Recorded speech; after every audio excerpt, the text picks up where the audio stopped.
Ang Pilipinas ngayon. Narito na ang pinakamainit na mga balita na nakalap sa bawat sulok ng bansa. Ihahatid sa bawat Pilipino saan man kayo sa mundo. Ang Pilipinas ngayon. Pakinggan ang bawat kaganapan sa bawat lalawigan. Ito ang Pilipinas ngayon.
Magandang araw po sa ating mga tagapakinig. Welcome po muli sa ating programang Ang Pilipinas Ngayon. Napapakinggan po ninyo saan mang bahagi ng mundo sa pamamagitan ng ating himpilang Radyo Pilipinas World Service ng Presidential Broadcast Service. Napapakinggan po tayo sa Radyo Pilipinas World Service audio streaming sa inyong mga PBS Evox receiver app at sa Radyo Pilipinas World Service official Facebook page at YouTube channel.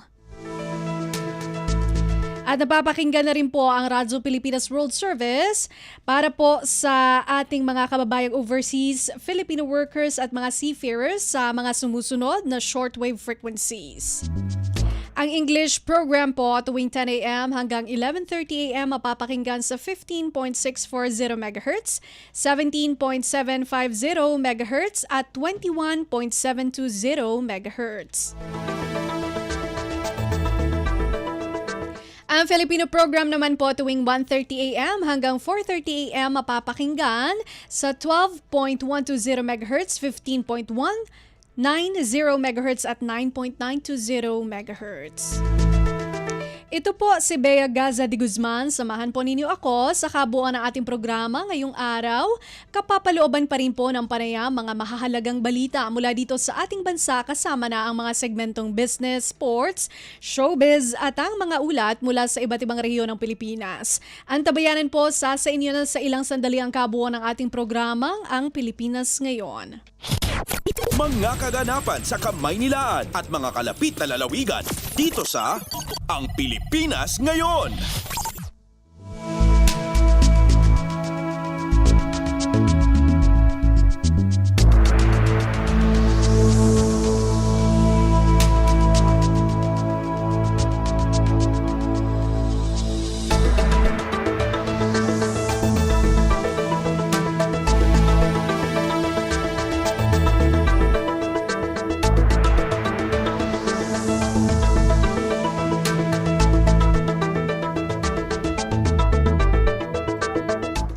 Okay, at sa punto pong ito ay makikibalita po tayo sa Philippine Red Cross patungkol pa rin po dito sa ating binabantayan o monitoring ng pagputok ng Bulkang Mayon at ang mga pagtugon na ginagawa po ng iba't ibang ahensya ng pamahalaan, mga organisasyon na government organization at iba pang mga stakeholder na tumutulong po sa mga residenteng apektado po ng pagputok ng Bulkang Mayon. Kaya naman live po natin kasama via phone patch si Ma'am Criselda Longa, ang manager po ng Disaster Management Services ng Philippine Red Cross. Magandang araw po sa inyo, Ma'am Criselda. Si Bea Gaza de Guzman po ito ng Radyo Pilipinas World Service. Ay, hello po, Ma'am, and ako po si Criselda from the Philippine Red Cross, and sa lahat po na nakikinig ng Radyo Pilipinas, magandang hapon po. Magandang hapon, ma'am. Ayun, makikibalita kami sa inyo. Tungkol nga po dito sa pagtugon ng Philippine Red Cross Dahil nga po meron tayong mga nabalitaan ng mga residente na apektado po nitong recently po na pagputok po ng bulkan. Ang una po naming katanungan sa inyo, Ma'am Criselda, kumusta po yung pagresponde ng Philippine Red Cross sa mga residente po na apektado ng pagputok ng bulkang Mayon? Ayan, no, ang pagresponde ng Red Cross pa rin, no, andun pa rin kami sa mga area at community at evacuation center doon sa palibot ng Mayong Bulkan. Bulkang Mayon sa Albay, no. And of course, since January pa actually ang Philippine Red Cross na sa area kasi nung last January pumutok yung ating Mayon and yung mga tao is nasa evacuation for the past 4-5 months na, no? Yun nga. So, ang Philippine Red Cross ay talagang naandun, nagbibigay ng welfare support, first aid. Of course, for the past 5 months, nagbibigay kami ng tubig, lalo sa mga evacuation center. Ayun, okay. So mga pagkain, tsaka talagang nakatutok ang Philippine Red Cross. Ma'am Criselda, nabanggit po na meron pong Red Cross 143 volunteers sa mga apektadong lugar, kagaya ng Kamalig, Girobatan, tsaka Legazpi, maging dito po sa bandang Daraga. Ano po yung real-time updates natin na natatanggap mula po dito sa mga lugar na ito, ma'am? Yan. Actually, nung last weekend, talagang pumutok siya, no? And then nagkaroon talaga siya ng major ashfall. Yes. Halos paggabi na yon. And then, yung mga volunteers na nag-report talaga agad sa akin. Okay. Other part lang naapektuhan ng major ashfall. Medyo matagal nga yung ashfall eh. And then sinasabi rin nila na ang mga families ay nag-initiate na mag-evacuate on their own sa mga kamag-anak nila. In addition dun sa mga nauna nang nag-evacuate dun sa 6-kilometer danger zone. And then kabilang sa mga updates ng mga community na nakuha namin ay of course, mga pagkain, tubig at health assistance. Pero isa talaga yung problem nila is yung i-manage yung impact ng ashfall kasi marami na ilabas eh. So hanggang ngayon naglilinis pa rin sila ng kabahayan nila, ang kapaligiran nila, and then pagpapasok sila sa school, sa trabaho, kailangan nila magmask. So talagang yun yung tinitignan nilang health concern sa ashfall impact. Okay. Ma'am Criselda, paano po ang koordinasyon ng Philippine Red Cross sa ating po mga lokal na pamahalaan o kaya sa PHIVOLCS o sa iba pang ahensya ng pamahalaan na kailangan ng coordination para po sa response na ito? Actually, ng Philippine Red Cross, may direct kaming communication with the PHIVOLCS. Kung kailangan namin ng informasyon o kaya may nire-release na information si PHIVOLCS, is nakakuha namin agad. Pero ang pinaka-coordination namin talaga is on the ground. Ang Philippine Red Cross ay may chapter or office sa Albay, sa Legazpi mismo. So yun yung nakikipag-coordinate directly sa local government, umaattend ng mga meeting, at of course nakikiisa sa mga aktibidad para maisaayos or matiyak yung sitwasyon natin doon sa mga pamilya na nasa evacuation center at pati na rin sa mga komunidad. So coordinating talaga sa Philippine Red Cross sa DRRM Council at the local level. Okay. Ma'am Criselda, sabi niyo po kanina actually meron na pong mga previous records tayo na meron talagang mga residente sa apektadong lugar na nasa evacuation centers, and also meron pong mga residents na kusa po na nag-evacuate. Meron po ba tayong datos kung ilan po yung nasa evacuation center, and if ever man po na lumala po yung sitwasyon, meron po bang sapat tayong temporary shelters? Aside from yung in-offer ng LGU, yung PRC din po of Philippine Red Cross, meron din po bang nakahandang mga temporary shelters o evacuation centers para sa mga apektado nating residente?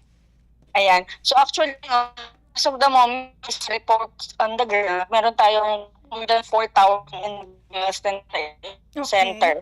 So sa Kamalig, Tabaco, Malilipot at Ligao. So definitely, currently meron tayo, nasa alert level 3 pa rin tayo. So hindi pa nag-raise ng alert level si PHIVOLCS. But in terms of coordination and communication, kung mag-raise man ng alert level, the local government is very prepared for evacuation ng additional families, and identified na yan. So nakalagay na yan sa mga contingency plans ng ating local government. But if malawak pa talaga ang magiging hinire natin at marami talaga ang may evacuate, definitely kung kailangan talaga ng support for shelter, then the Philippine Red Cross will be ready. But as of the moment, we will rely first dun sa capacity ng ating local government na mga evacuation center, yung mga schools, yung katulad ng nakaraang 2018 response and 2021 response kung saan may mga identified na talaga evacuation center outside 6 kilometer, 7 kilometer, and up to 8 kilometer danger zone. Okay, that's good to hear. So, batay sa datos, tama po ba ang dinig ko? 4,000 po ang mga nasa evacuation. Individuals, yes. Individuals. 4,000 individuals. Okay. And ito naman po, Ma'am Criselda, dahil po sa nararanasang ashfall, ano po ang payo natin sa ating mga kababayan? Ayan, so sa mga komunidad po natin at pamilyang naninirahan sa malapit sa Bulkang Mayon, no, panatilihin po natin yung ating mga PPE, yung tinatawag nating mga personal protective na items, no. Katulad na po dyan yung mask. Very important po na yung mga mask po natin ay naka-ready para sa ating mga pamilya, lalo na sa mga matatanda at kabataan. Lalo tayo pag bumabiyahe, no, within our area. And of course, siguraduhin natin na yung ating mga lugar ay malinis na rin sa ashfall. So, ang mga komunidad po ay binibigyan ng abiso na basain muna yung mga ashfall bago magwalis o maglinis para hindi na mahalanghap yung ashfall sa ilong o kaya pumasok sa mga mata.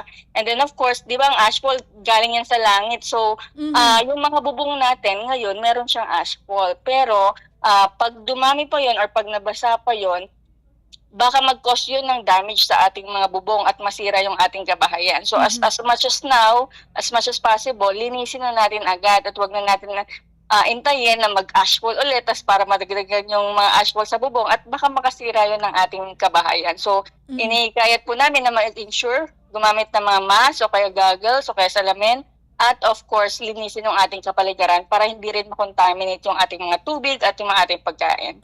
Ma'am Criselda, speaking of yung nalalanghap na ashfall, so far wala naman po tayong tala ng mga nagkakasakit dahil dito?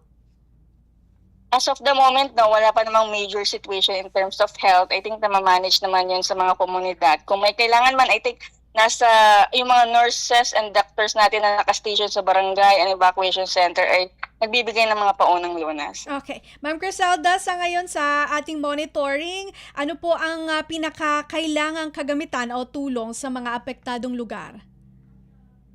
So, according sa mga sitwasyon natin sa ground, I think the families will stay in the evacuation center for long pa, no? Initial nga is nasa 5 months na and then long term pa yan. So, I think yung face mask natin, we need to provide again the family's continuous provision of face mask. Ayun. And yung malinis na tubig, kaya ang Red Cross nandun talaga sa mga evacuation center, nandun yung mga water tanker, water bladder namin para sa malinis na tubig. And of course, together with the DSWD, meron ng mga continuous na provision ng food and mga hygiene items, pero I think the community will need additional support, lalo long term yung displacement natin. Ayun, okay. So ulitin lang natin yun kasi mahalaga po ito. Mga kasalukuyang pinakakailangan doon sa affected na area, face mask, clean water, and of course, with the help of DSWD, yung food provision natin, tsaka yung mga hygiene kits. Okay, Ma'am Criselda, hingiin ko na lang po ang inyong final message, mensahe sa ating mga tagapakinig at tagapanood dito po sa Radyo Pilipinas World Service. Ayan, so sa mga nakikinig po ng ating Radyo Pilipinas, lalo po sa ating mga pamilya na nakatira sa Mayon po sa palibot ng Mayon, maging alerto po tayo sa mga possible na mangyari sa ating bulkan. At of course, kung kailangan po mag-evacuate as advised ng ating local government, wag na po tayong magpapigil but we need to evacuate to ensure the safety of our family. And of course, for the regular daily activities na andyan na po ang mga ashfall, andyan na po yung mga situation, we just need to prevent lang po yung mga possible additional concern in terms of health. And of course, inaanyahan po namin ang mga komunidad po namin na maging volunteer din ng Red Cross. Kayo po ay pwede rin mag-report directly to the Red Cross. Just dial 143 And then you can report po any incident to the Red Cross. Thank you. Okay, hotline 143 para sa Philippine Red Cross at kung sino man po ang gustong mag-volunteer. Maraming salamat sa inyo, Ma'am Criselda. Mabuhay po kayo at ingat po kayo at ang Philippine Red Cross team dito po sa ginagawa nating pagtugon sa disaster management ng Bulkang Mayon. Maraming salamat po muli. Thank you.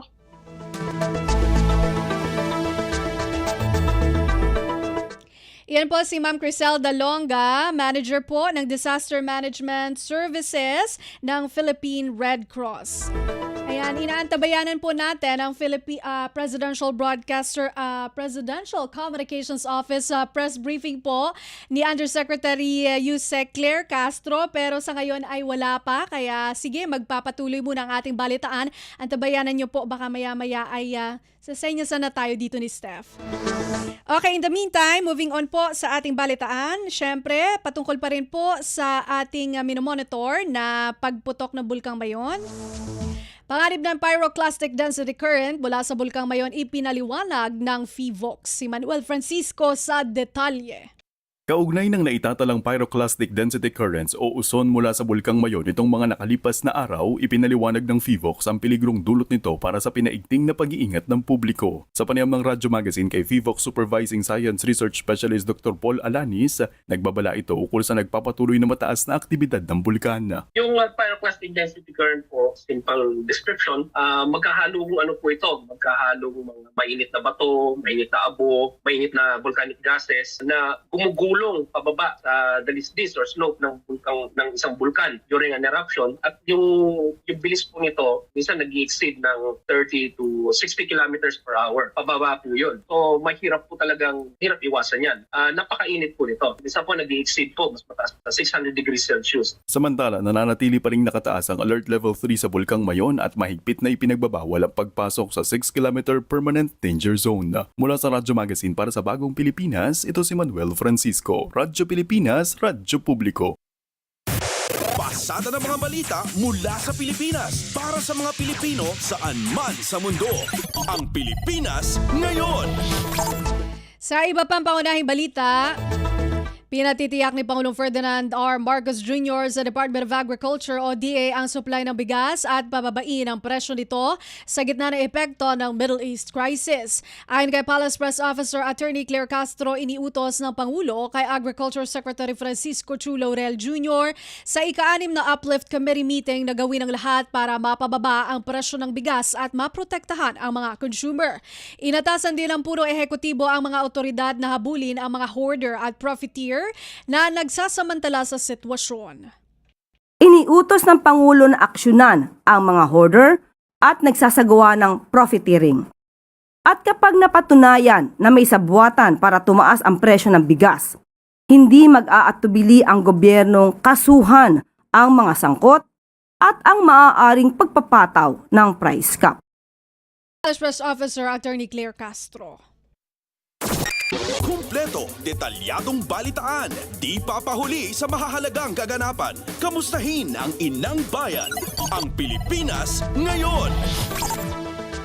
Department of Agriculture o DA nakatutok na sa mga hakbang para maiwasan ang sobrang paglobo sa presyo ng pagkain. Si Mary Ann Bastasa sa balita. Pinaigting na ng Department of Agriculture ang mga hakbang nito para mapigilan ang pagtaas ng presyo ng mga pangunahing bilihin bunsod ng oil price shock na inuugnay sa tensyon sa Middle East. Kasunod ito ng ulat ng Philippine Statistics Authority o PSA na bumili sa 6.1% ang food inflation noong Abril at kasama sa nakambag dito ang pagtaas sa presyo ng bigas, mais, isda at gulay. Ayon kay Agriculture Secretary Francisco Chu Laurel Jr., kahit sapat ang supply ng pagkain ngayon, ang mataas na presyo naman ng produktong petrolyo ang nagtulak sa pagtaas sa gastos sa transportation at logistics na nakakaapekto ngayon sa presyo ng mga bilihin sa merkado. Para maibsan ang presyo sa gastos, muling pinagana na ng DA ang food lanes kung saan tinanggal ang toll fees para sa agri-truckers at binawas na rin ang port charges. Nag-roll out din ng fuel subsidy para mapababa ang gasto sa distribusyon. Pinalalakas na rin ng DA ang market monitoring nito para maiwasan ang labis na pagpapatong sa presyo ng mga bilihin habang patuloy na isinusulong ang mga programang tulad ng benting bigas. Dagdag pa ng kalihim, handa rin ang pamahalaan na magpatupad ng price cap na 50 pesos kada kilo sa imported rice kung magpapatuloy ang pagtaas ng presyo sa merkado. Mula sa DA para sa Bagong Pilipinas, Meran Bastasa, Radyo Pilipinas, Radyo Publiko. Kumpleto, detalyadong balitaan, di papahuli sa mahahalagang kaganapan. Kamustahin ang inang bayan, ang Pilipinas ngayon. Sa ibang balita, pinuri ni Pangulong Ferdinand R. Marcos Jr. ang Anti-Red Tape Authority o ARTA sa pagbababuti ng mga serbisyo ng gobyerno. Kasunod ito ng pagbaba ng mga delay sa proseso dahil sa digitalization at mas mahigpit na pagsunod sa Citizens Charter. Ayon kay ARTA Secretary Ernesto Perez, kinilala ng Pangulo ang mahalagang papel ng ahensya para maresolba ang mahigit 90% ng red tape cases. Significant decrease po, in fact, even our President Ferdinand Marcos, in his message to ARTA in our accomplishment report, recognized the big role that ARTA is doing towards improving service efficiency. Samantala, positibo ang maraming dayuhang mamumuhunan at ambassador sa mga reforma sa ilalim ng Administrasyong Marcos, lalo na sa pagpapadali ng mga proseso at pagpapataas ng transparency. Ayon kay Perez, kabilang sa pinakahuling inisyatiba ng gobyerno ang dinevelop na TALA, isang artificial intelligence system na kayang magbigay ng real-time update sa mga serbisyo at proyekto ng gobyerno. Meron pong darating na top World Bank official from Washington, and this puts really our country at radar of the World Bank, giving us that importance. ARTA Secretary Ernesto Perez. Pasada ng mga balita mula sa Pilipinas para sa mga Pilipino saan man sa mundo. Ang Pilipinas ngayon. Update naman sa ASEAN Summit sa Cebu. 100% handa na ang Pilipinas sa pag-host nito sa 48th ASEAN Summit. Ayon kay Palace Press Officer Attorney Claire Castro, nasa final live testing at synchronization na ang lahat ng sistema ng paghahanda para sa maayos na pagdaraos ng summit. Una nang idineklara ni Pangulong Ferdinand R. Marcos Jr. ang May 6 hanggang 8 bilang holiday sa Lapu-Lapu City at Cordova, Cebu para bigyang daan ang hosting sa ASEAN Summit. All strategic, operational, logistical, technical, and security preparations ay kompleto na po. At ang lahat ng systems are now undergoing final live testing and synchronization. At the government of the Philippines through the NOC and all participating agencies stands 100% ready to deliver a secure, seamless, and world-class ASEAN Summit. Bagamat may energy crisis bunsod ng tensyon sa gitnang silangan, tiniyak ng Malacanang na makakatipid pa rin ang gobyerno habang ginagampanan ang obligasyon nito kaugnay sa ASEAN Summit. Ayon kay Castro, sa 683 ASEAN-related meetings, 173 dito ang gagamit ng Virtual Meeting Room System o VMRs.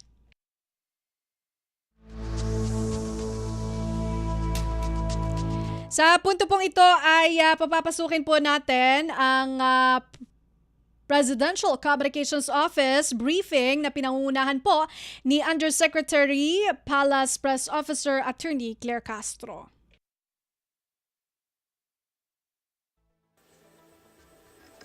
Maayong hapon, Cebu. Bilang panimula, ating panoorin ang mensahe ni Pangulong Ferdinand R. Marcos Jr. para sa gaganapin na 48th ASEAN Summit and related meetings dito sa Cebu. Magandang araw po sa inyong lahat. Today, Cebu welcomes ASEAN leaders to the 48th ASEAN Summit and related meetings. As ASEAN Chair this year, the Philippines carries with pride and resolve the responsibility of shaping the future of the region. It has been 9 years since the Philippines last chairs ASEAN. Since then, our region has shown remarkable resilience, overcoming major obstacles and making meaningful progress. But our work is far from over. as we continue to wrestle against an increasingly complex global environment where prompt and sustained cooperation is crucial. And that is why our theme this year, Navigating Our Future Together, is both timely and necessary. For the Philippines, this is not just a statement, but a commitment that anchors our strategic intent in steering a future that is peaceful, prosperous, and people-centered. We underscore that the only way forward is for ASEAN to remain united, coalescing as a force for good in the region, with ASEAN centrality as our guiding principle. This year, we welcome Timor-Leste as a full-fledged member of ASEAN, a reflection of the continued relevance of regional cooperation and our shared commitment to the ideals of multilateralism. The Philippines, together with other ASEAN member states, will engage in productive dialogue and exchange views on regional and global issues. Mindful of the problems confronting ASEAN peoples today, we will spotlight three main priorities: energy security, food security, and the safety of ASEAN nationals across the world. At this summit, I will lead discussions on how the region can bolster regional preparedness, ensure stable energy supply, and accelerate energy diversification to reduce vulnerability to external shocks, including those stemming from the conflict in the Middle East. I will push to strengthen food security in the region, keeping the free flow of essential goods and building measures to support farmers and MSMEs. I will also ensure that ASEAN nationals across the world feel the impact of what we do here in the region. Their safety is equally important, recognizing the contribution of overseas ASEAN nationals in our societies and our economies. As chair, the Philippines will continue to champion the founding ideals of ASEAN: peaceful coexistence, mutual respect, and cooperation for shared benefit. We will continue to stress that as one region, our efforts will truly be effective on the basis of a unified approach and collective vision. Through these actions, we will embrace an ASEAN where its peoples enjoy a secure, peaceful, and stable future. As Cebu takes center stage for the 48th ASEAN Summit, the Philippines warmly welcomes all delegations with a mark of Filipino hospitality, one that is rooted in our rich cultural heritage, shaped by timeless traditions and animated through people's openness and warmth. Para sa bayan, para sa ASEAN. Maraming salamat po sa inyo lahat. Pamamahagi ng tulong sa taong bayan sa ilalim ng iba't ibang programa ni Pangulong Ferdinand R. Marcos Jr. nagpapatuloy. Ngayong hapon, pangungunahan ng Pangulo ang Bawat Bayan Makikinabang program sa lungsod ng Muntinlupa, Las Piñas, Parañaque at Pasay. Dito, inaasahang mamamahagi ang Pangulo ng tulong pinansyal na aabot sa halos 50 million pesos sa ilalim ng Socio-Civic Projects Fund. Mapapakinabangan ito ng 200 barangays sa Muntinlupa, Las Piñas, Parañaque at Pasay City. Iisa lang ang layunin ni Pangulong Marcos Jr., ang matulungan ang taong bayan na unti-unting makaahon sa buhay. Pero sa likod nito, patuloy ang panawagan ng Pangulo ng tuloy-tuloy na pagsisikap at pagtutulungan upang mas maging maginhawa, magaan at maunlad ang buhay ng bawat Pilipino. Sa ilalim ito ng Bagong Pilipinas.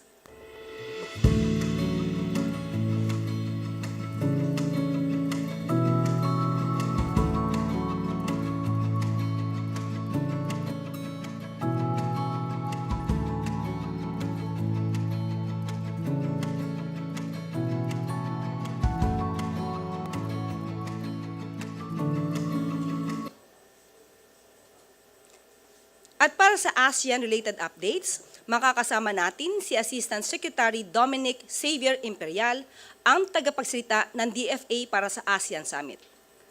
Magandang hapon sa iyo, sir.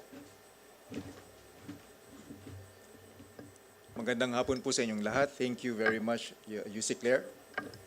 So, I'm ready po for your questions. Okay, first question mula kay RD Morales, MYTV Cebu.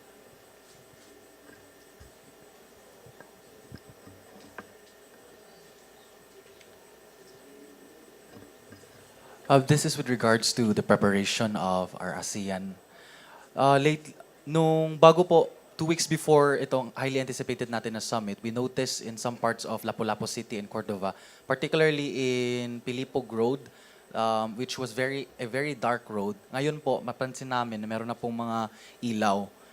And although we don't want to be negative, we welcome recent efforts of beautification efforts for our ASEAN delegates. Why do essential infrastructure improvements such as adequate street lighting in parts of Lapu-Lapu City and Cordova appear to be prioritized only in response to high-profile events rather than addressed as long-standing public needs? Regarding po sa inyong tanong on the beautification efforts, actually it's another organization is handling that, the National Organizing Council.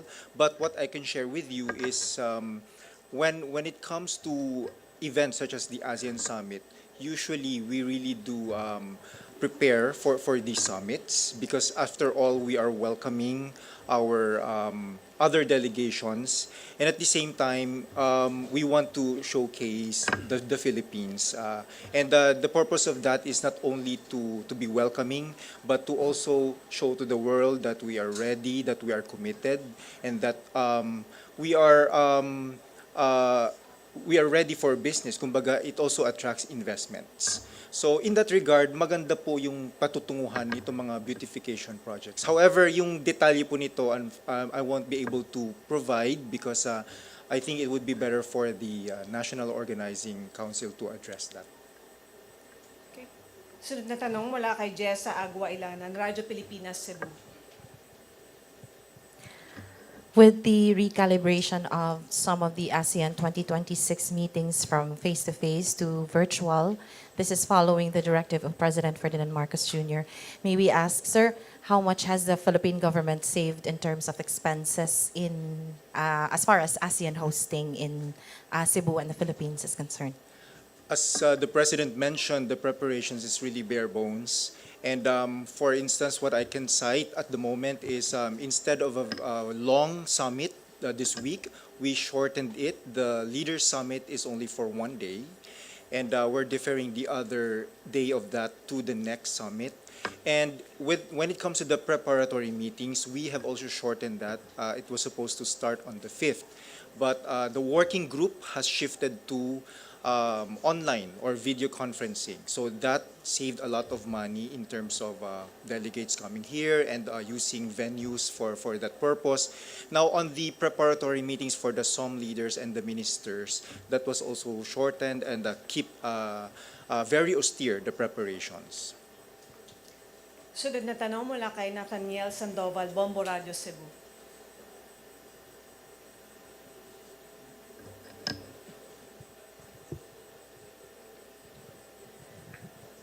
Good afternoon, sir. Good afternoon, everybody. My question is, one of the main highlights for ASEAN leaders meeting tomorrow is the tackling of the ongoing energy and the fuel crisis, which have affected every Southeast Asian nations. And sharing with the, we have experience these days, are we expecting the fuel sharing framework among ASEAN nations to be brought out to the table by our president as the chair tomorrow, sir? So as already mentioned previously, and in fact also coming from the President himself, the summit, while we will continue with the Philippines' commitment as chair to tackle the usual agenda items, we are also focusing on 3, and one of which is energy security, as you mentioned. So for the energy security, the purpose of the summit is for the leaders to discuss the ways forward, lessons learned, and identifying concrete measures. So importante po yung concrete measures. So hindi lamang po ito mag-uusap-usap ang ating mga pinuno, kundi pag-uusapan din po nila ano ba talaga yung mga mekanismo na pwede nating magamit para po sa susunod na mga krisis, meron na po tayong mas maagap na pagtugon dun sa mga krisis na yun. Thank you, sir. Sunod na tanong mula kay Michelle Palautsanon, The Freeman.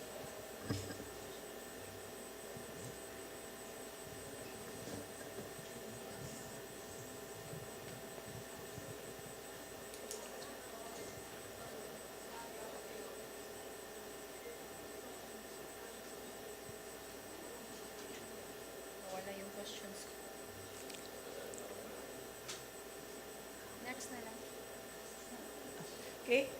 Sunod na tanong mula kay Jim Rebiosa, SMNI. Jim Ray. Okay. Si Kat Cacho Laurejas Sunstar. Hello po, good afternoon. My question is, when can Filipinos begin to feel the impact or benefits of the Philippines and Cebu hosting of the ASEAN Summit?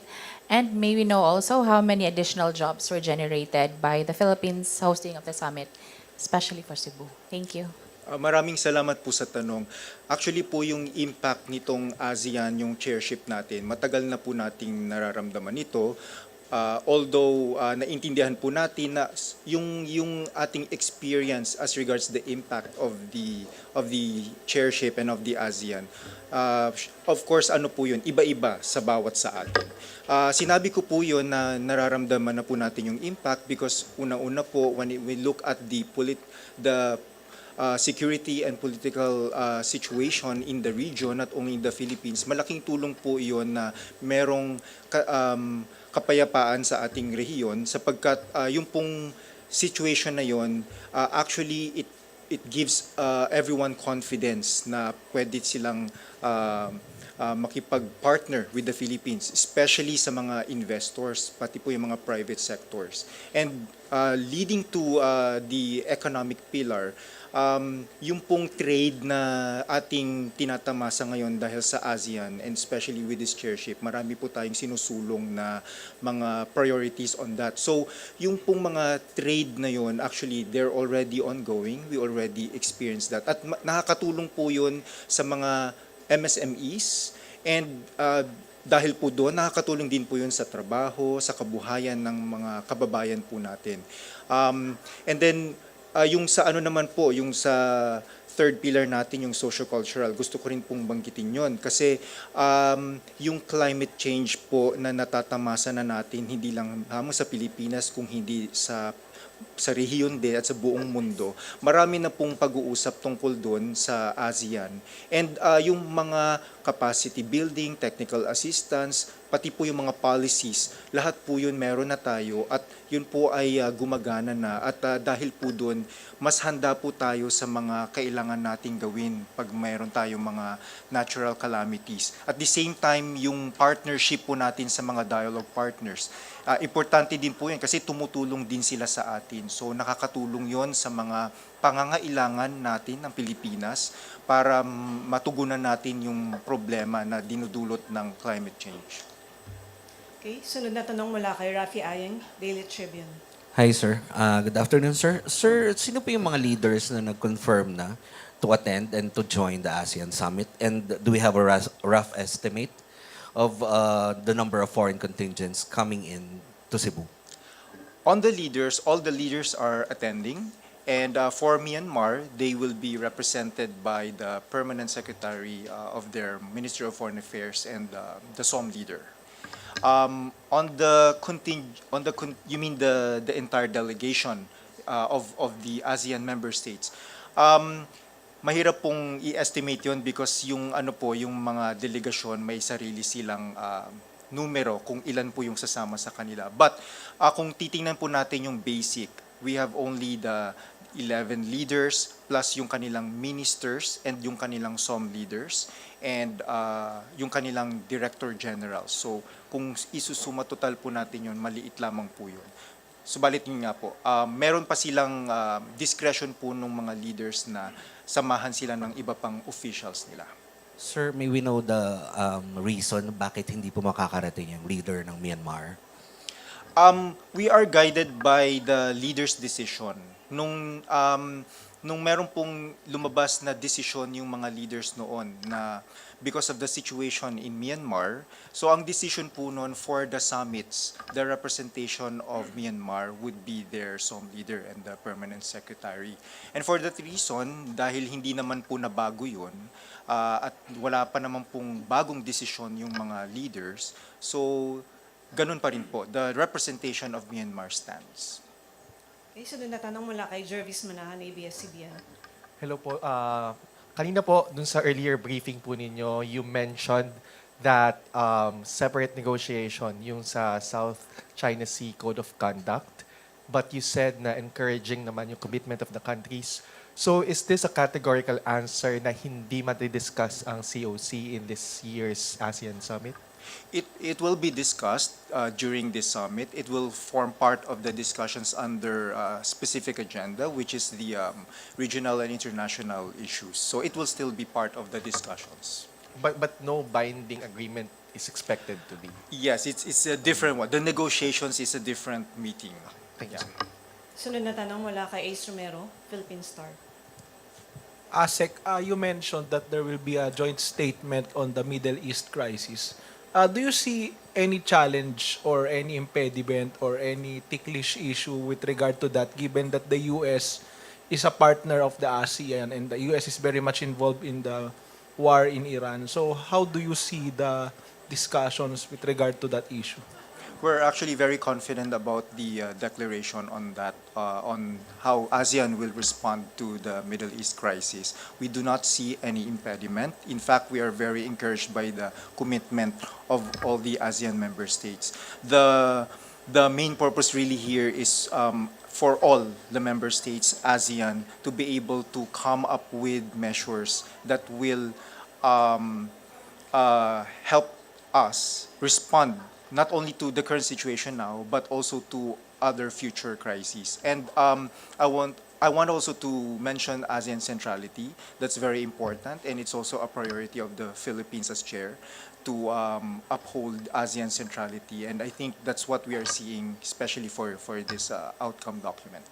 Do we expect a strongly worded statement on the war on the Middle East, or maybe some categorical appeal for the U.S. and other parties to stop the conflict, which is disrupting supply chains?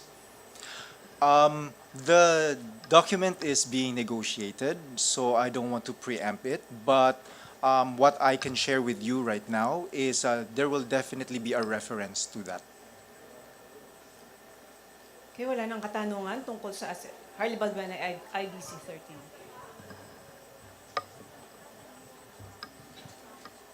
Hi, sir. Just a follow-up from an earlier question. Amid the energy emergency, will the President use the hosting of the 48th ASEAN Summit as an opportunity to secure additional oil supply for the Philippines, since some of our neighboring countries in the ASEAN are oil producers, such as Indonesia, Malaysia, Thailand, Vietnam, and Brunei?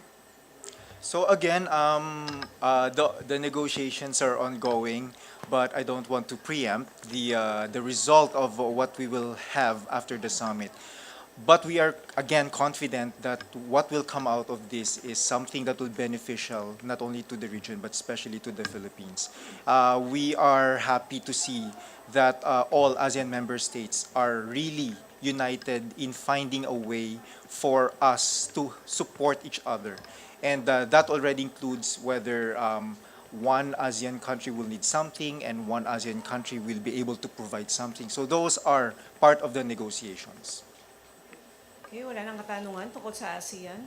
Maraming salamat, ASEC Dax Imperial. Balik sa iyo, Maraming Sec. salamat. Claire. Thank you very much, ASEC Imperial. For such a very short notice, you were able to accommodate us. Thank you very much for such entitlement. At bago po tayo mag-start sa inyong mga katanungan, gusto ko muna pong batiin ang ating Secretary, Secretary Dave Gomez, na kasama po natin ngayon, hapon. At maaari na po akong tumanggap ng inyong mga katanungan. Unang tanong mula kay Junel Maribohok, UNTV. Magandang hapon, Yusek. Baka may reaction po ang palasyo dun sa pagkakaaresto kay Franco Mabanta, PGMN founder, kaugnay dito po sa extortion case sa dating speaker. Ang nais naman po ng Pangulo sa lahat ng pagkakataon, managot ang dapat na managot. Kung mayroon po silang dapat na panagutan, kung mayroon po silang ginawang krimen, dapat lamang po nilang itong panagutan. Pero definitely, kailangan po ng due process sa lahat ng bagay. Follow up po, kilala po ba siya ng Pangulo dahil sinasabing may papel daw tong si Mabanta dun sa online political campaigns noon na sumusuporta kay Pangulong Marcos? Hindi po siya kaibigan ng Pangulo, pero siguro mas nanaisin ko po kung ito po ang inyong itatanong dahil ito po ay mismong pinost ni Franco Mabanta. Baka ito po ang itanong nyo kung ano po ang relasyon niya sa mga Duterte.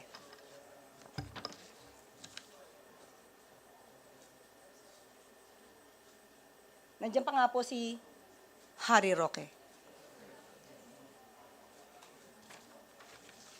Quick follow-up sa inyo pong pagkakaalam, Yusek, ano po ang relasyon po kaya ni Mabanta sa mga Duterte? Ay, kayo po ang magtanong sa kanya. Lalong-lalo na po, marami naman po yata siyang na-feature sa kanya mga articles na halos ay kumakalaban sa administrasyon. Sunod na tanong mula kay Jervis Manahan, ABS-CBN. Hello po, ma'am. Si VP Sara po ay nagpa-interview sa The Hague, sa Netherlands.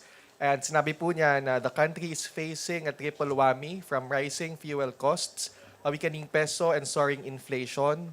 At sinabi rin po niya na dapat tulungan ng pinakamahirap dahil baka sila ang gumawa ng krimen. And she also said na wala ng pera ang Pilipinas dahil sa utos ng DBM na i-check ang savings ng mga opisina. Any comment po dito? At hindi daw po ba aware si VP na ito ay para sa uplift funds? Okay, unang-una, may kasama po ba siya mula sa mainstream media habang siya ay nagsasagawa ng kanyang press con? Press po ba talaga ang kanyang kasama? Tanong ko lang naman po yan. Well, anyway, unang putok pa lamang po sa Middle East, February 28, nag-utos na po ang Pangulo kung paano matutulungan at marirepatriate ang mga kababayan nating Pilipino na mga OFWs sa Middle East. Unang araw pa lamang po yan, habang ang Vice Presidente ay nasa ibang bansa noon. Nagsagawa na po at nag-utos na po ang Pangulo sa DSWD kung paano natin matutulungan ang mga drivers. Ang mga tricycle drivers, PUVs, motorcycle taxi, lahat po. Pinatulungan na po at alam po nating lahat yan. Hindi lamang po yan. Mayroon pa pong fuel subsidy. At mayroon pa pong tupad project. At maliban po dyan, nag-create nga po ng uplift para po ma-monitor kung paano po matutulungan ang mga kababayan natin, lalong-lalo na yung mga nangangailangan. So yun po kasi ang nagiging problema sa isang opisyal na lagi pong nakabakasyon, hindi po niya nalalaman kung ano po ang nagiging programa ng gobyerno.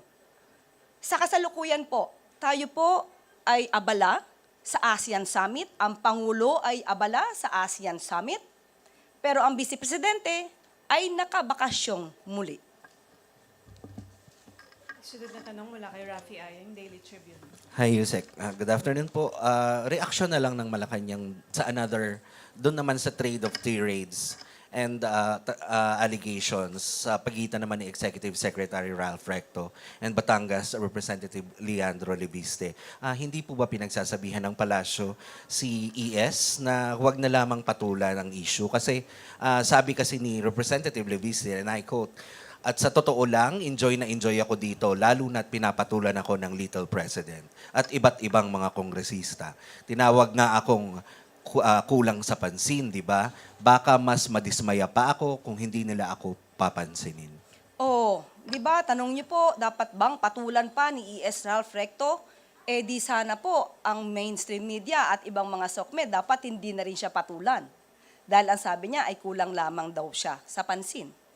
But anyway, ang Pangulo po ay nagkaroon po ng pagpupulong kasama si Executive Secretary Ralph Recto kahapon at hindi po ito napag-usapan. So, kung meron man silang personal na alitan, sa kanilang dalawa na lamang po yun. At sa ating pagkakaalam ay sumagot na po si Executive Secretary Ralph Recto at basahin niyo na lamang po kung ano ang mensahe ni ES Ralph Recto. Thank you.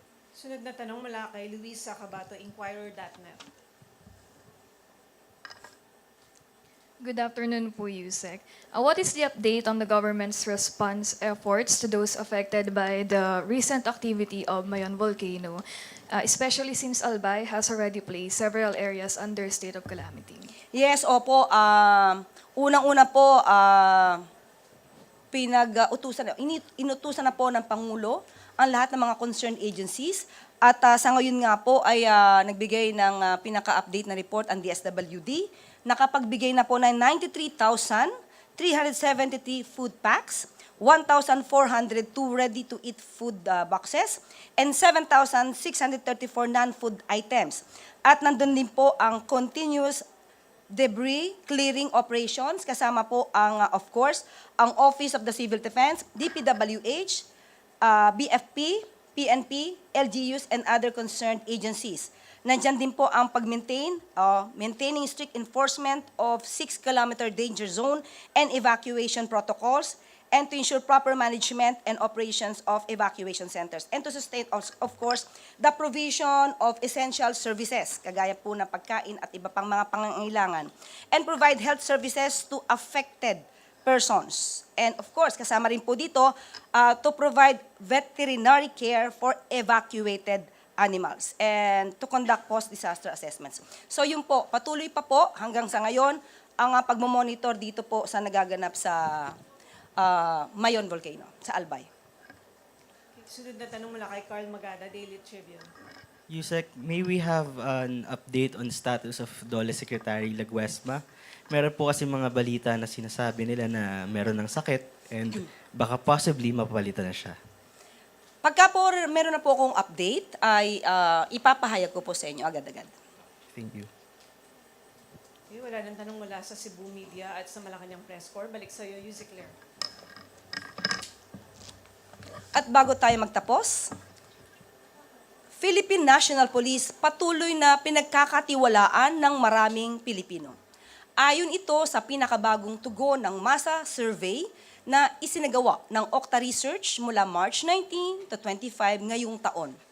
Lumalabas sa survey na 63% ng mga respondents ang patuloy na nagtitiwala sa PNP, habang 61% naman ang nananatiling kontento sa pagganap nito sa tungkulin sa first quarter ng 2026. Ayon pa sa ulat ng Okta, naitala ang pinakamataas na trust rating ng PNP sa Mindanao, kung saan umabot sa 74% ang patuloy na nagtitiwala. Sinundan naman ito ng Visayas na may 66% trust rating at Balance Luzon sa 59%. Pagdating naman sa performance rating, nakakuha ang PNP ng 69% sa Mindanao, 63% sa Visayas at 59% mula sa Balance Luzon, 18 pataas. Sa kabila ng nananatiling mataas na tiwala ng taumbayan sa ating mga kapulisan, patuloy nagagampanan ng ahensya ang sinumpaan nitong tungkulin na protektahan at paglingkuran ang sambayanang Pilipino.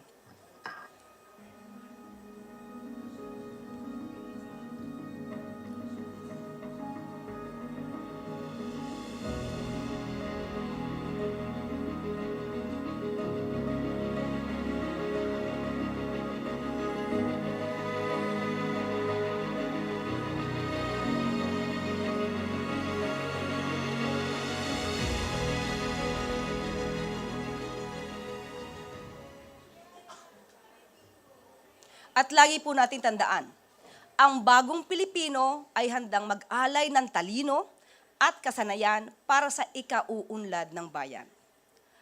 Og dinhi, natapos ang atong press briefing. Maayong adlaw, alang sa bagong Pilipinas. At yan po ang press briefing ng Malacanang ng Presidential Communications Office na pinangunahan po ni PCO Undersecretary at Palace Press Officer Attorney Claire Castro. Magbabalik po ang programang Ang Pilipinas Ngayon. Antabayanan po ang regional news. Pilipinas, handa ka na ba?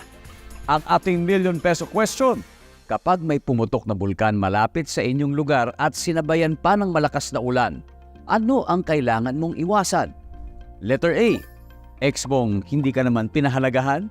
Letter B, mga marites ng inyong barangay?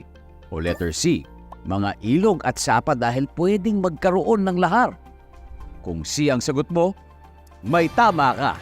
Delikado ang lahar o ang mabilis na daloy ng naghahalong abo ng bulkan at tubig. O, ngayon, alam mo na kung saan ka dapat lumayo. O sige na, Kapit ka na kay ex. Hehe. Hashtag panatag ang may alam. Maging panatag Pilipinas. Balita mula sa lalawigan sa bawat rehiyon ng ating bayan. Dito sa Ang Pilipinas Ngayon. Nagbabalik ang programang Ang Pilipinas Ngayon. Narito na po ang ating regional news ngayong araw na ito. Kampanya sa pagbabakuna pinalakas sa bayan ng Santa Barbara, Pangasinan para sa ligtas na komunidad. Si Verna Beltran Adaban o si Sara Kayabyab ng RP Dagupan sa balita.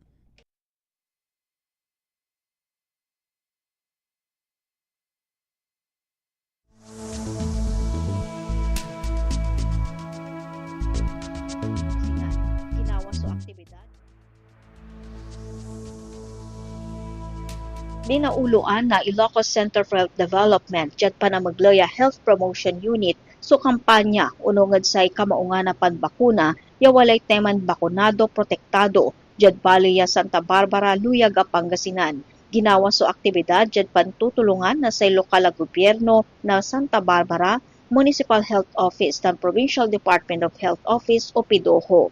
Gatmatunya na pakasilan so kaantaan na karaklan tan itulak sa importansya na sa panbabakuna bilang proteksyon laban ednan duruman sakit.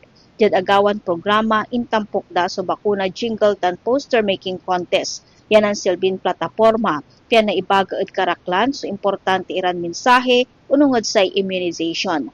Jad pa na maglaya sining tan musika initan balot na imano.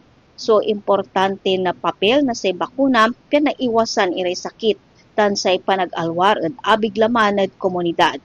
Jad kabukulan, pinabiskag na aktibidad sa importansya pagiging na maagap na balang sinansakay piyan napansan siya sa maayos na abiglaman na karaklan jad tulong na bakuna.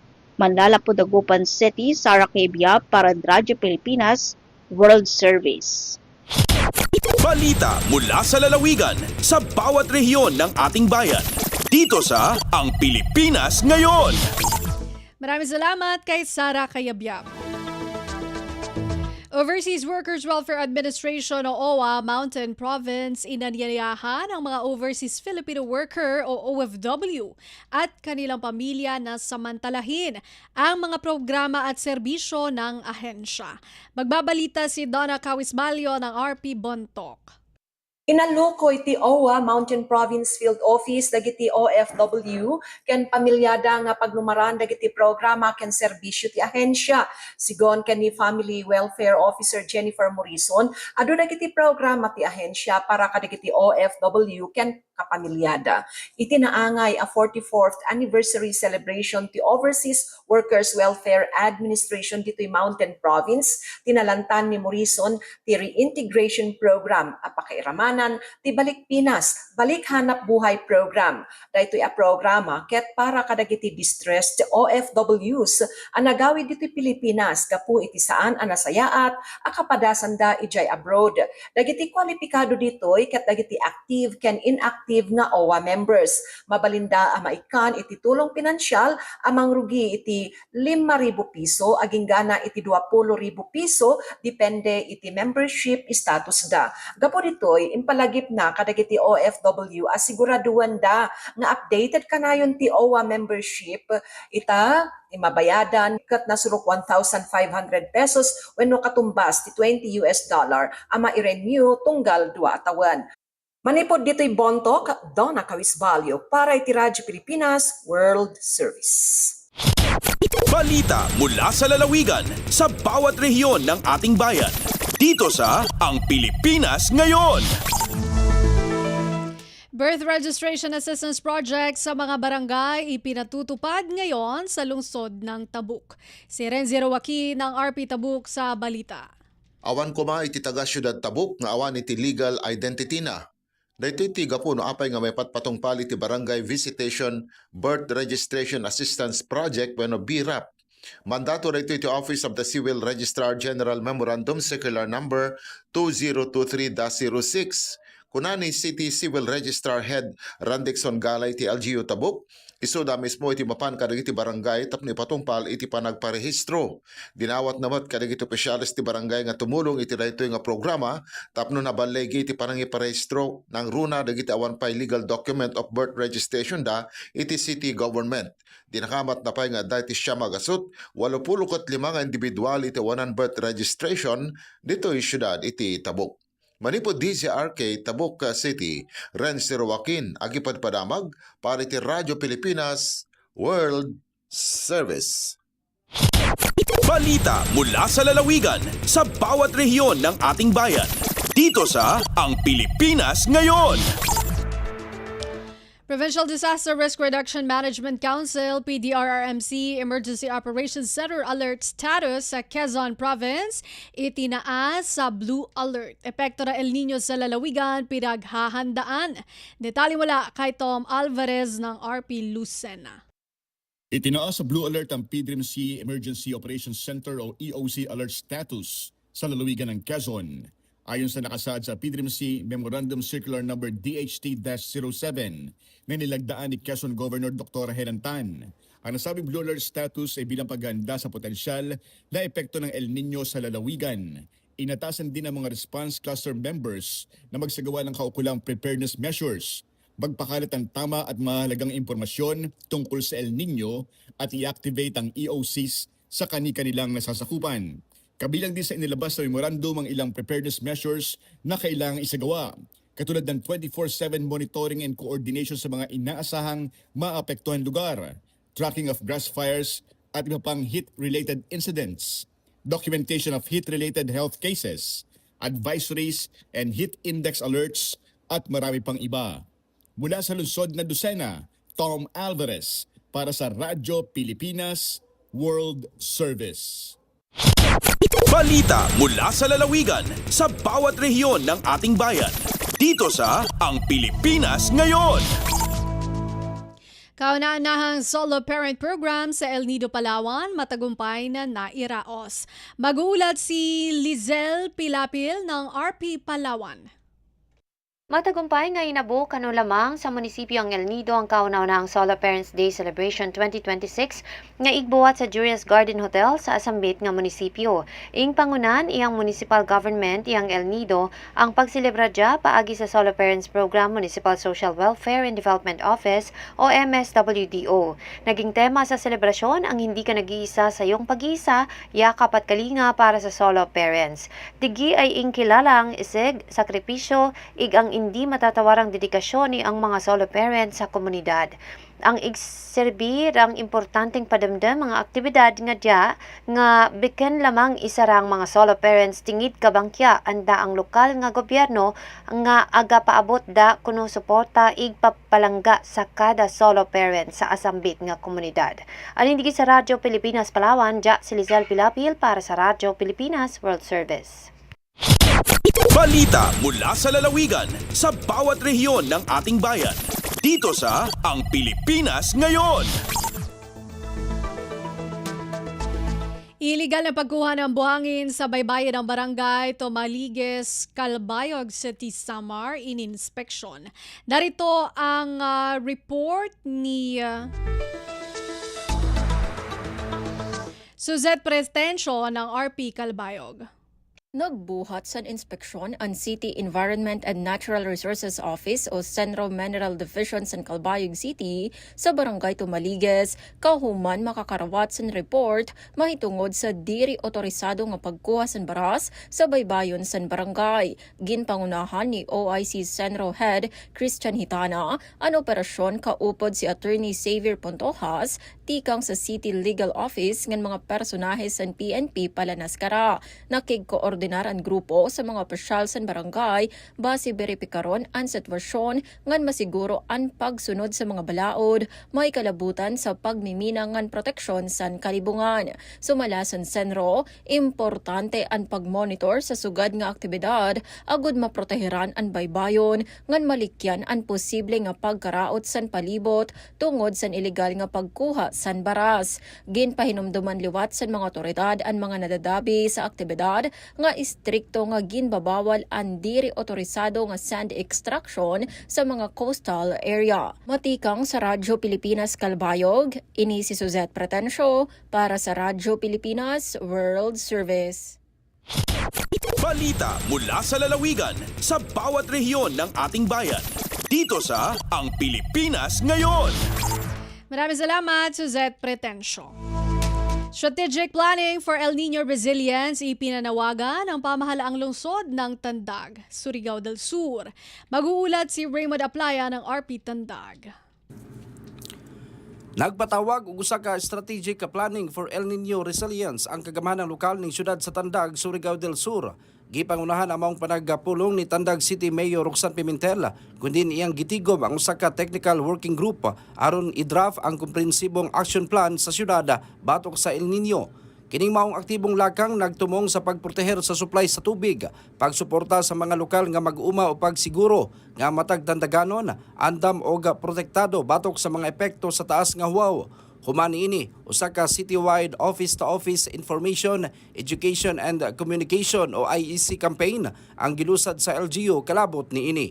Gikan sa Radyo Pilipinas Tandag, kini sa Raymond Aplaya, alang sa Radyo Pilipinas World Service. Balita mula sa lalawigan sa bawat rehiyon ng ating bayan. Dito sa Ang Pilipinas Ngayon. Mga naghahanap ng trabaho sa sulud nagpasalamat sa job fair ng Department of Labor and Employment o DOLE katuwang ang pamahalaang panlalawigan bilang bahagi ng ika-124 na Labor Day celebration. Balitang hatid ni Nurida Salip Julkiram ng RP Hulo. Piyasampay, Paulo U. Jul, in pagsarang sukul niya Pasulu Provincial Government, pagpaon sin job fair bilang bahagi sin celebration ay kahangatuskohan tagupat Labor Day sin hula. Amin na paon natabang sa Department of Labor and Employment tatawa Dole Region 9, iwan Ministry of Labor and Employment tatawa Mole. Bilang hambuok naglalawag hinang, biyagita niya, malagwing kiyatabang sin program aw lanabihaon, masigpit ina kabuhi, iban mahanglong na ino mga employer, ina sumuhuk kasupaya mag-recruit. Bukod na inin, muna wakto niya nakapag-apply hinang sa absim bakas na siya nag-uusaha haman nila. Sumakawa sa absim mahunit, iban malayo, natalihay ni inmuy magabalik palo pa suga. Piyaon in job fair, a Provincial Capital Gymnasium, Barangay Bangkal, Patikul, Sulu, bangain 8,614 in banusin job vacancies, limaudunhay ni in 7 local, iban 5 overseas employers. Maudusin activity at tahon yan, disenteng trabaho para sa lahat, isang hangarin bagong Pilipinas, sama-samang mararatinga. Dahil nga RP Hulo, Rida Salip Julkiram para sa Radyo Pilipinas World Service. Balita mula sa lalawigan sa bawat rehiyon ng ating bayan. Dito sa Ang Pilipinas Ngayon.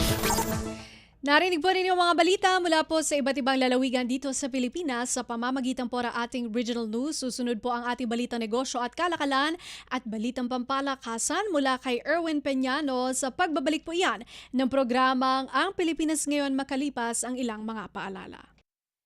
Alagang Amoso mula sa Associated Marine Officers and Seamen's Union of the Philippines. Hatid ay kaalaman tungkol sa mga serbisyo para sa ating mga seafarers. Tatalakay sa kanilang mga benepisyo at karapatan. Pag-uusapan ang kanilang kalagayan at ilalatag ang iba pang mahahalagang programa na bunga ng pagtutulungan ng pamahalaan at iba't ibang ahensya. Alagang Amoso. Kasama si Camille Simbulan tuwing Sabado dito sa Radyo Pilipinas World Service.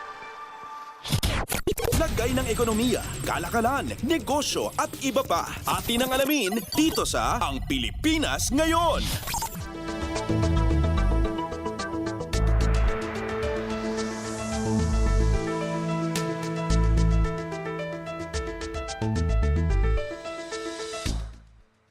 Magandang araw, narito na ang mga naungunang balita sa larangan ng pagninegosyo at kalakalan. Tiniyak ng Bangko Sentral ng Pilipinas o BSP ang paglalatag ng mga hakbangin upang mapababa muli ang inflation sa bansa. Ginawa ng BSP ang pahayag matapos na iulat ng Philippine Statistics Authority ang 7.2% na pag-angat sa presyo ng mga produkto at serbisyo noong Abril. Sa pahayag ng Bangko Sentral, nanatili itong committed sa pangunahin nitong mandato na tiyaking stable ang presyohan sa bansa at ipanumbalik sa 3% level ang inflation ayon sa makatwirang panahon. Ayon sa institusyon, ang pagbilis ng inflation noong nakaraang buwan ay bunsod ng mas mataas na presyo ng produktong langis sa pandaigdigang merkado, bagay na siyang nagpataas sa presyo ng pagkain, transportasyon at gasto sa kuryente. Paliwanag pa ng BSP, nagmahal ang presyohan ng bigas at isda dahil sa mas mataas na post-harvest at transport expenses, habang ang sumipang electricity rates ay bunga ng mas mataas na generation charges. Dahil sa nagtaas na inflation nitong Abril, inaasahan ng mag-a-average sa 6.3% ang inflation sa kabuuan ng taon bago ito bumaba sa 4.3% pagsapit ng 2027. Samantala, siniguro naman ng BSP na mananatili itong nakaangkla sa mga datos at mapagmatsyag mula sa mga posibleng banta gaya na lamang ng potensyal na spillover sa epekto ng mga nangyayari sa mundo.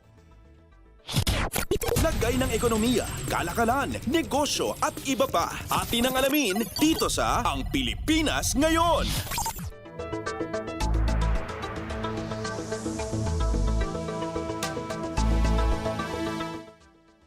Sa iba pang balita, kailangang matimbang ng maigi ang anumang hakbang sa pagsuspinde o pagtanggal ng Value-Added Tax o VAT sa kuryente. Ito ang inihayag na posisyon ng Department of Energy o DOE sa gitna ng panawagan na tanggalin o suspindehin na muna ang nasabing buwis para mapababa ang presyo ng kuryente sa bansa. Ayon sa DOE, bagaman mapababa ng nasabing panukala ang gasto sa kuryente, maapektuhan naman ito ang pondo para sa o sa mga mahalagang programa at serbisyo ng pamahalaan. Pagbibigay rin ng kagawaran, reviewing maigi ng economic managers at mga mambabatas ang panukala nang masiguro ang pangmatagalang sustainabilidad nito. Dagdag pa ng DOE, hindi lamang dapat nakasalalay sa tax cuts ang pagiging abot kaya ng kuryente, kundi nakatuon din dapat sa mas malawak na reforma gaya ng pagpapahusay sa power generation efficiency, pagpapalakas sa grid reliability at promosyon ng kompetisyon sa energy sector. Kasabay nito, tiniyak din ng ahensya na handa itong magbigay ng technical support sa pagbabalanse ng mga opsyon nang sa gayon ay masisiguro ang pagiging abot kaya at sustainable ng enerhiya para sa mga consumer. Lagay ng ekonomiya, kalakalan, negosyo at iba pa. Atin ang alamin dito sa Ang Pilipinas Ngayon.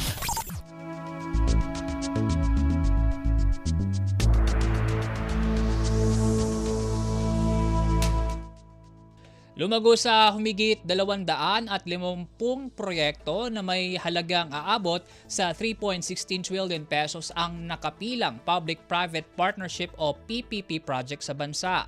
Base sa datos ng Public-Private Partnership Center, aabot sa 168 national government projects ang nakalinya sa kasalukuyan, tanga ng aabot sa 3.02 trillion pesos, habang 84 na proyekto naman ang nakapila sa local government na may halagang 136.26 billion pesos.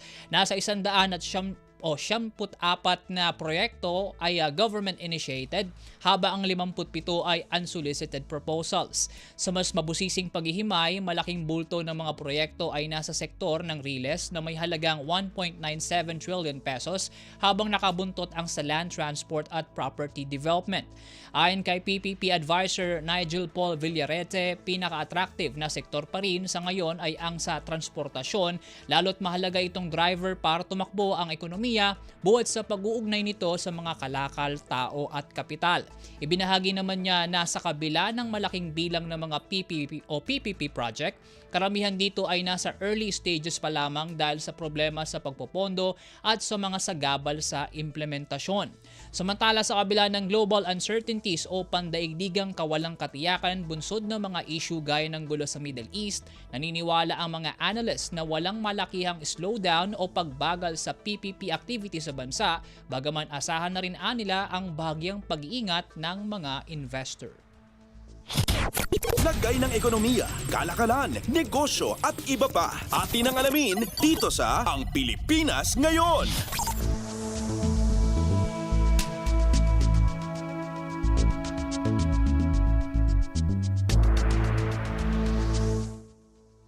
Magtutulungan ang Bases Conversion and Development Authority o BCDA at Abu Dhabi-based firm na AsiaSoft Technologies para sa pagpapabilis ng renewable energy transition ng New Clark City. Ito ang inhayag ng BCDA ilang araw matapos na malagdaan ang isang Memorandum of Understanding sa pagitan ng dalawang panig. Ayon sa BCDA, ang kasunduan ay mag-establisa sa isang framework ng kooperasyon para sa mas malinis at sustainableng energy solutions sa New Clark. Isa sa pangunahing haligi ng kolaborasyon ay ang potensyal na deployment ng Battery Energy Storage System o BESS sa New Clark kung saan magiging imbakan ito ng sobrang renewable energy at siyang magagamit pang establisa ng supply sakaling tumaas ang demand. Bukod dito, magbibigay rin ng technical energy solutions ang AsiaSoft habang tutulong naman ang BCDA sa feasibility studies na siyang magdedetermina sa commercial at technical viability ng proyekto. Mag-ugnayan din ang dalawa para sa project development at investment promotion nang sa gayon ay matulungan pang lalo ang sustainabling paglago ng infrastruktura sa New Clark City. Lagay ng ekonomiya, kalakalan, negosyo at iba pa. Atin ang alamin dito sa Ang Pilipinas Ngayon.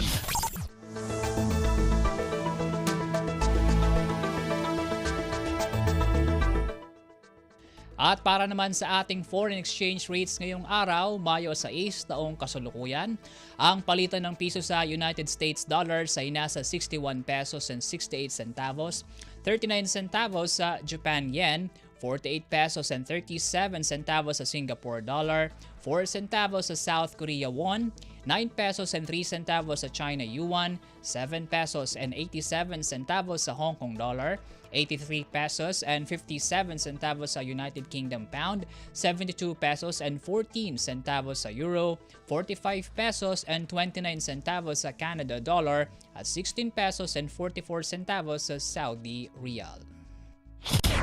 Lagay ng ekonomiya, kalakalan, negosyo at iba pa. Atin ang alamin dito sa Ang Pilipinas Ngayon.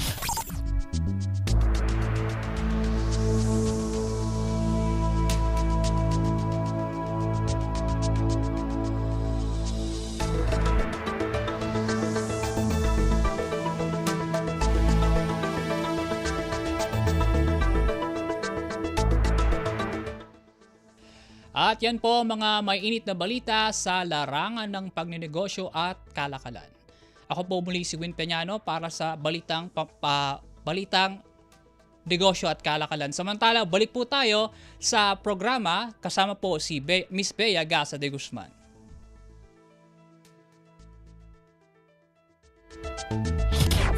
Lagay ng ekonomiya, kalakalan, negosyo at iba pa. Atin ang alamin dito sa Ang Pilipinas Ngayon.